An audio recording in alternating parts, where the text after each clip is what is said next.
दोस्तों, कैसे हैं दोस्तों जैसा कि हम कर ही रहे हैं वेरी इंपोर्टेंट क्वेश्चन यानी कि DSSB special education section B के बारे में, ठीक है, जो कि DSSB एग्जाम के लिए बहुत ज्यादा महत्वपूर्ण है दोस्तों। तो अब तक दोस्तों हमने बात की थी 20 प्रश्नों पर, जो हमने लास्ट क्लास की थी, लास्ट वीडियो में हमने 20 प्रश्नों पर बात की है, और जिसमें क्या है DSSB special education section B से संबंधित जो हमारा पार्ट 2 है, पोस्ट स्पेसिफिक जो हमारे रिलेटेड क्वेश्चंस आते हैं दोस्तों, उसमें हम स्पेशल एजुकेशन के सेक्शन बी को कवर कर रहे हैं और उससे संबंधित बहुत ही ज्यादा महत्वपूर्ण प्रश्नों के उत्तर हम आपको बता रहे हैं, जो कि हम क्वेश्चन के आंसर के साथ साथ उसको एक्सप्लेन भी करते हैं दोस्तों। अगर आपका भी कोई क्वेश्चन है तो आप कमेंट बॉक्स में जाके मुझे क्वेश्चन दे सकते हैं, उसका आंसर आपको मिल जाएगा दोस्तों। तो देखिए दोस्तों, अब तक हमने 20 प्रश्न किए थे लास्ट क्लास में, और आज हम करेंगे 20 से लेकर 40 प्रश्नों पर बात, यानी कि आज हम करेंगे फिर से 21 प्रश्नों पर बात, ठीक है। तो दोस्तों, अगर आपका भी कोई अपनी तरफ से कुछ पूछना है, आपको कुछ क्वेश्चन है, तो कमेंट बॉक्स में जाके बेझिझक आप हमको एक मैसेज दे सकते हैं, क्वेश्चन लिख सकते हैं, आपको उसमें आंसर मिल जाएगा दोस्तों। चलिए दोस्तों, स्टार्ट करते हैं। सबसे पहले कह रहे हैं जो प्रश्न 20 है हमारा, यूडीएल का विस्तार क्या है। यूडीएल कल भी हमने बात की थी, यूडीएल किसने बनाया है, ठीक है दोस्तों, तो यूडीएल ब्रोम ने बनाया है। अब यूडीएल का विस्तार क्या है, यानी कि आपको क्वेश्चन में इस तरीके से पूछ सकते हैं वो कि एक्सप्लेन द यूडीएल। तो यूनिवर्सल डिजाइन फॉर लर्निंग, यानी कि सार्वभौमिक शैक्षणिक ढांचा है, ये क्या है दोस्तों, इसका जो एक्सप्लेन है, देखिए दोस्तों, यूनिवर्सल डिजाइन फॉर लर्निंग, ठीक है। अगर हम इसकी हिंदी बताएं आपको तो है सार्वभौमिक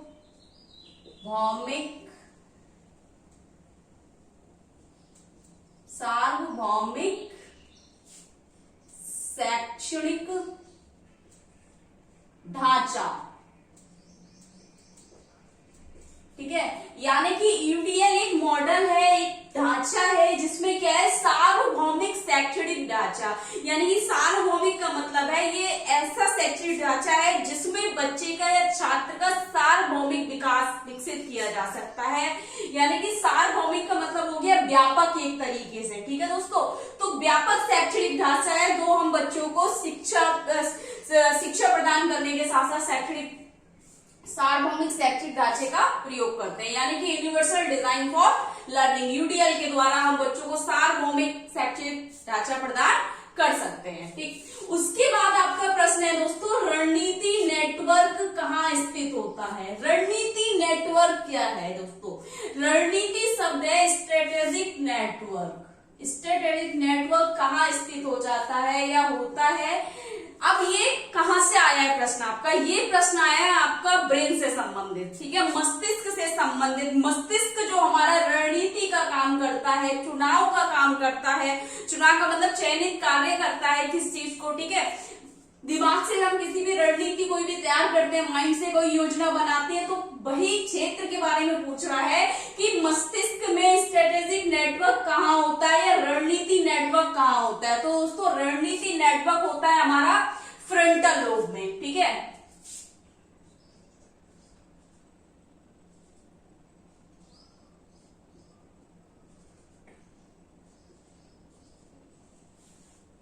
फ्रंटल लोब में, फ्रंटल लोब होता है दोस्तों ललाट पालिका, इसे कहते हैं हम ललाट पालिका, फ्रंटल लोब। देखिए दोस्तों, अब हम बात करें फ्रंटल लोब यानी कि ललाट पालिका। लोब क्या है, इसने पूछा ना रणनीति नेटवर्क कहाँ स्थित होता है, यानी कि स्ट्रेटेजिक नेटवर्क हमारे कहाँ स्थित होता है। लेकिन ये प्रश्न समझने के लिए हमें पता होना चाहिए लोब्स क्या है। लोब्स से अगर आप इसके आंसर देखेंगे तब आपको पता चल जाएगा, अगर उसमें लोब्स दिए होंगे कि मस्तिष्क से संबंधित है। तो दोस्तों, इस प्रकार का आपका प्रश्न आ सकता है आपको एग्जाम में कि रणनीति नेटवर्क कहाँ स्थित होता है, तो हमें याद होना चाहिए रणनीति नेटवर्क कहाँ से आया ये प्रश्न। तो ये दोस्तों ब्रेन से संबंधित है, तो ये फ्रंटल लोब में होता है। अब फ्रंटल लोब क्या है, ललाट पालिका। लोब्स जान लेते हैं, तो देखिए दोस्तों लोब्स क्या है, यानी कि पालिकाएं क्या है। लोब्स हमारे मस्तिष्क के बड़े क्षेत्र हैं जो कि अलग अलग सेट बनाकर, एक समूह में रहकर अलग अलग सेट बनाकर कार्य करते हैं, जिनका कार्य होता है, किसी लोब का कार्य होता है प्रत्यक्षीकरण करना, इमेजिनेशन करना, मैसेज देना, ठीक है। किसी का कार्य होता है ग्रहण करना, किसी का होता है रणनीति बनाना, ठीक है। तो अलग अलग तरीके से हमारा मस्तिष्क जो काम करता है, योजना हमारा मतलब योजना हम बनाते हैं अपने दिमाग से किसी कार्य के लिए, तो एक अलग लोग कार्य कर रहा है। किसी कलर को हम चूज कर रहे हैं, ठीक है, किस कलर की तरफ आकर्षित हो रहे हैं, इमेजिनेशन चलता है हमारा, वो अलग तरीके का लोग हमारा कार्य करता है। तो जो रणनीति तय करता है या रणनीति बनाता है, तो वह होता है फ्रंटल लोब, जिसे हम ललाट पालिका कहते हैं, फ्रंटल लोब। और भी इसके लोब हैं, जैसे कि फ्रंटल लोब हो गया, पैरिटल लोब हो गया, ठीक है, टेम्पोरल लोब हो गया, ऑक्सीसेंट लोब हो गया। तो कई सारे इसमें लोब होते हैं जो अलग अलग हमारे मस्तिष्क में रहकर कार्य करते हैं, यानी कि ये हमारे मस्तिष्क के क्षेत्र हैं, ठीक है। फिर दोस्तों आपका प्रश्न है, कौन सी शिक्षा प्रणाली वैज्ञानिक प्रगति में सहायता करती है, यानी कि ऐसी कौन सी शिक्षा प्रणाली है, क्वेश्चन इस तरीके से भी बन सकता है, ऐसी कौन सी शिक्षा प्रणाली है जो वैज्ञानिक प्रगति में सहायता करती है, यानी कि वैज्ञानिक तौर पर वैज्ञानिक प्रगति होती है। तो दोस्तों ऐसी कई सारे हमने शिक्षा प्रणाली, शिक्षाएं हमने पढ़ी है, आदर्शवाद हो गया, प्रकृतिवाद हो गया, प्रयोजनवाद हो गया, मानववाद हो गया, यथार्थवाद हो गया। लेकिन जिसमें खोज का मतलब होता है विज्ञान, विज्ञान का अर्थ क्या है, खोजना, ठीक है, या जानना। तो कौन सी शिक्षा प्रणाली वैज्ञानिक प्रगति में सहायता करती है, तो भैया दोस्तों यथार्थवाद, यथार्थवाद शिक्षा, ठीक है, यथार्थवाद शिक्षा यानी कि रियलिस्टिक एजुकेशन, ठीक है, इसे हम कहते हैं रियलिस्टिक एजुकेशन। यथार्थवाद शिक्षा में क्या है, जो रियल में चल रहा है वह मनोवैज्ञानिक प्रगति शिक्षा प्रणाली या मनोवैज्ञानिक प्रगति में सहायता करती है। फिर कह रहे हैं, किसने कहा शिक्षा एक स्वस्थ शरीर में स्वस्थ मानसिक बनाना है, ठीक है, एजुकेशन के बारे में पूछा है कि किसने कहा है कि शिक्षा एक स्वस्थ शरीर में स्वस्थ मानसिक बनाना है, तो ये कहा है दोस्तों अरस्तू ने, ठीक। उसके बाद प्रश्न नंबर आपका 24 है, व्यवहारिकता का संस्थापक कौन है। व्यवहारिकता का संस्थापक है दोस्तों विलियम जेम्स। लिख लीजिए आप, इसको नोट्स करते जाएं जो भी दे रहे हैं आपको। फिर प्रश्न नंबर आपका 25 है, कह रहे हैं कि मनोविज्ञान के व्यवहारवाद दर्शन के पिता कौन है, यानी कि फादर ऑफ साइकोलॉजी के कौन है, मनोविज्ञान के फादर ऑफ साइकोलॉजी कौन है, यानी कि मनोविज्ञान के व्यवहारवाद दर्शन के पिता कौन है। मनोविज्ञान का बिहेवियर जो यानी कि व्यवहारवाद है, उस दर्शन के पिता कौन है, व्यवहारवाद दर्शन जो है उस दर्शन के पिता कौन है, तो उस दर्शन के पिता है दोस्तों जॉन सी वाटसन, ठीक है, जॉन सी वाटसन। उसके बाद कह रहे हैं, एक मानव कोशिका में कितने गुणसूत्र होते हैं, तो दोस्तों एक मानव कोशिका में 46, ठीक। फिर है, आइरिस के केंद्र में गोलाकार छिद्र क्या कहलाता है। अब ये क्वेश्चन देखिए कहां से बना, आइरिस शब्द, ठीक है, आइरिस के केंद्र में गोलाकार छिद्र क्या कहलाता है। आइरिस क्या है, सबसे पहले आइरिस को जान लेते हैं दोस्तों। आइरिस का मतलब होता है दोस्तों, इसका जो आइरिस, ARIS, आइरिस, आइरिस का मतलब है दोस्तों आंख की पुतली, आंख की पुतली, ठीक है, आइरिस। तो आइरिस क्या होगी, आंख की पुतली। तो आइरिस के केंद्र में जो गोलाकार छिद्र है, आइरिस जो हमारी आंख की पुतली है दोस्तों, उसमें एक गोल सा सर्कल सा एक हमारा होल होता है, वो छिद्र होता है, वह क्या कहलाता है, वह कहलाता है दोस्तों प्यूपिल, ठीक है। अब प्यूपिल का कार्य क्या होता है, क्या पता आपका क्वेश्चन पूछ ले प्यूपिल का कार्य क्या है। तो प्यूपिल का कार्य होता है जो हमारे आंख की रोशनी, जो हमारे आंखों पर प्रकाश पड़ता है, कब कम या ज्यादा उसका संतुलन करती है, वह कार्य प्यूपिल का होता है, यानी कि आंखों की रोशनी को संग्रहित करना या उसको संतुलन बनाए रखना प्यूपिल का कार्य होता है। आइरिस के क्षेत्र में गोलाकार छिद्र प्यूपिल कहलाता है। ठीक, उसके बाद कह रहे हैं सीपी संघनन में कौन कौन सी स्थितियां शामिल है। अब सीपी समझ आ रहा है, सेरेब्रल पालिसी, प्रमस्तिष्क पश्चाघात। अब संघनन शब्द क्या मतलब है, एसोसिएटेड कंडीशन, यानी कि सीपी जो हमारी डिसेबिलिटी है, सीपी के साथ एसोसिएटेड कंडीशन कौन कौन सी हो सकती है दोस्तों, बहुत सारी हो सकती है। आईडी हो सकती है, ठीक है, ऑलरेडी सीपी तो है, एलडी भी हो सकती है, ठीक है, लर्निंग डिसेबिलिटी हो सकती है, आईडी हो गया, लर्निंग डिसेबिलिटी हो गया, बीआई हो गया, एचआई भी हो सकती है। ठीक, तो एसोसिएटेड कंडीशन यानी कि सेरेब्रल पालिसी एक ऐसी प्रमस्तिष्क पश्चाघात एक ऐसी स्थिति है, ऐसी शारीरिक असामान्यता है जिसमें क्या होता है दोस्तों कि उसके साथ एसोसिएटेड कंडीशन कोई भी हो सकती है उसके साथ। ठीक है, संघनन स्थिति किसी भी दिव्यांगता के साथ जुड़ सकती है। अब इसमें अगर हम बात करें तो लैंग्वेज डिसऑर्डर भी इसमें होता है, संप्रेक्षण समस्या यानी कि भाषा विकार भी होता है इनके साथ। अब फिर कह रहे हैं कि क्रोनिक डिसेबिलिटी यानी कि चिरकालिक दिव्यांगता कौन सी है। चिरकालिक का मतलब होता है दोस्तों कि ऐसी कौन सी दिव्यांगता है जिसमें सभी स्थितियां हमें देखने को मिलती हैं, यानी कि एक ऐसी दिव्यांगता होती है कि जिसमें केवल बस यही है, उसके साथ कुछ और नहीं हो सकता। अगर किसी बच्चे को एलडी है, एलडी के साथ बाद में सीपीयू, तो ऐसा तो नहीं हो सकता, ठीक है, या पहले एमआरओ उसके बाद सीपीयू, ऐसा भी नहीं हो सकता। ठीक है, तो दोस्तों वो पूछ रहे हैं कि चिरकालिक का मतलब होता है उसके साथ सभी, ठीक है, क्रोनिक डिसेबिलिटी चिरकालिक दिव्यांगता कौन सी है जिसमें सभी स्थितियां हैं। तो अगर हम देखें कि सबसे ज्यादा किसी डिसेबिलिटी के साथ एसोसिएटेड कंडीशन होती है तो वह डिसेबिलिटी है हमारी सीपी, प्रमस्तिष्क पश्चाघात। ठीक, उसके बाद आपका प्रश्न नंबर 30 है, ऑटिज्म के लक्षण कब प्रदर्शित होने लगते हैं, यानी कि ऑटिस्टिक बच्चे के जो लक्षण है, सिम्टम्स हमें कब दिखने लगते हैं या कब उसको पहचाना जा सकता है।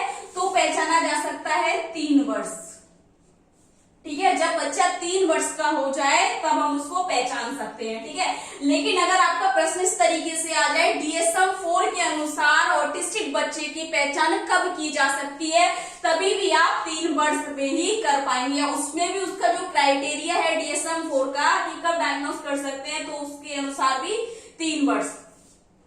फिर कह रहे हैं संचालन श्रव्यता हानि का कारण क्या है। संचालन श्रव्यता हानि यानी कि कंडक्टिव हियरिंग लॉस, उसका क्या कॉज है, क्या कारण है। तो कंडक्टिव हियरिंग लॉस का कारण है दोस्तों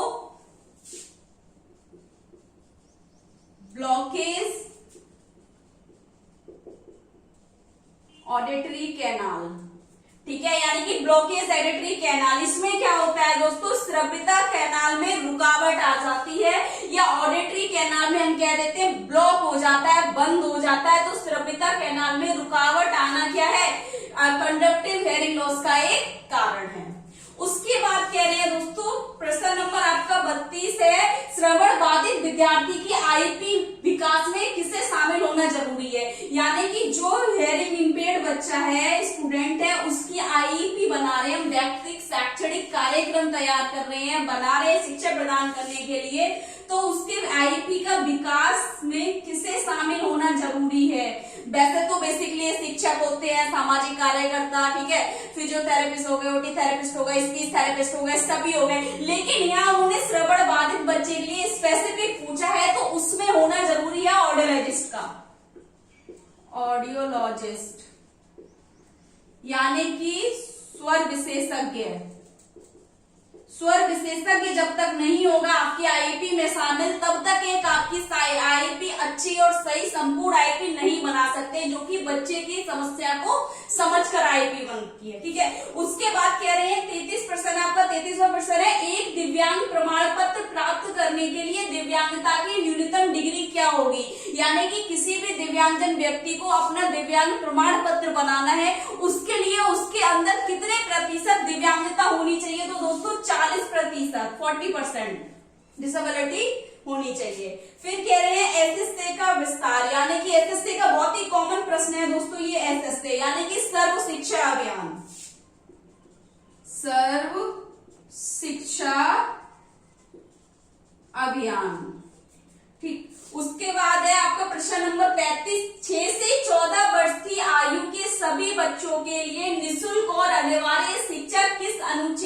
अंतर्गत आती है। अनुच्छेद का मतलब है दोस्तों किस आर्टिकल में बात की गई है कि जिसमें क्या है 6 से 14 वर्ष तक के आयु के बच्चों के लिए एक तो निःशुल्क और अनिवार्य शिक्षा का प्रावधान दिया था। तो कौन सा आर्टिकल है, कौन सा अनुच्छेद है, तो आर्टिकल नंबर 21A। इसमें बात की गई है 6 से 14 वर्ष तक के बच्चों के लिए निःशुल्क और अनिवार्य शिक्षा। निःशुल्क मतलब मुफ्त शिक्षा, फ्री एजुकेशन। फिर कह रहे हैं प्रश्न नंबर 35, प्रकृतिवाद शिक्षा का एक दर्शन जो किस सदी में विकसित हुआ। यानी कि प्रकृतिवाद शिक्षा का एक दर्शन जो किस सदी में, उन्होंने सदी पूछी है, प्रकृतिवाद दर्शन किस सदी में विकसित हुआ, तो वो है सदी दोस्तों 19वीं सदी, 19th सेंचुरी सदी। ठीक है, 19वीं सदी में हुआ है। फिर है आपका प्रश्न नंबर 37, बिना किसी उपदेश से निश्चित अवधि स्थान के प्राप्त की जाने वाली शिक्षा क्या कहलाती है। यानी कि बिना किसी, जिसमें उपदेश ना हो जिस शिक्षा में, ठीक है, निश्चित अवधि यानी कि निश्चित समय ना हो और उस शिक्षा का ग्रहण करने का निश्चित स्थान ना हो, तो वह शिक्षा क्या कहलाएगी। बिना किसी उपदेश के, निश्चित अवधि के या निश्चित समय के, स्थान के प्राप्त की जाने वाली शिक्षा क्या कहलाती है दोस्तों, अनौपचारिक शिक्षा। अनौपचारिक शिक्षा, इनफॉर्मल एजुकेशन। ठीक, उसके बाद कह रहे हैं आईक्यू किसने दिया, बुद्धि लब्धि किसने दिया, या हम कह सकते हैं इंटेलिजेंट क्वोटिएंट किसने दिया है दोस्तों, तो ये दिया है आपका लेविस टर्मन ने। इसको आप नोट कर लें, बहुत ही ज्यादा मोस्ट इंपोर्टेंट क्वेश्चन है, हमेशा पूछे जाने वाला क्वेश्चन है, जो कि हर बार पूछा जाता है, चाहे पेपर आपका टीजीटी का हो या पीआरटी का हो, पीजीटी का, किसी का भी हो, आपका हमेशा क्वेश्चन पूछा जाता है आईक्यू वाला। ठीक, उसके बाद कह रहे हैं दोस्तों प्रश्न नंबर 29 कह रहे हैं कि प्रयास और त्रुटि द्वारा सीखना किसके द्वारा शुरू किया गया है। प्रयास और एवं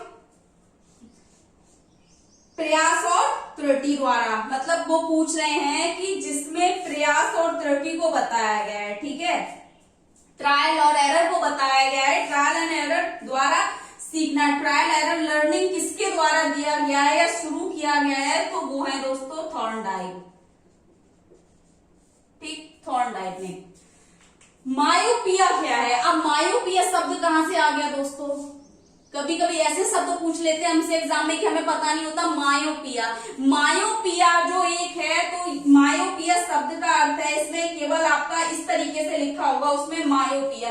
अगर इंग्लिश में भी सेट होगा, वैसे तो एग्जाम क्या है, हिंदी इंग्लिश दोनों में बनता है, क्या है, इंग्लिश के जो इंग्लिश में पैटर्न होगा, क्वेश्चन पैटर्न, उसके नीचे हिंदी में भी दिया होगा। लेकिन मायोपिया अगर हमें पता होगा तभी हम किसी चीज का आंसर लगा सकते हैं। अब उसमें केवल ये दिया होगा मायोपिया क्या है, व्हाट इज द मायोपिया। ठीक है, तो मायोपिया क्या है दोस्तों, निकट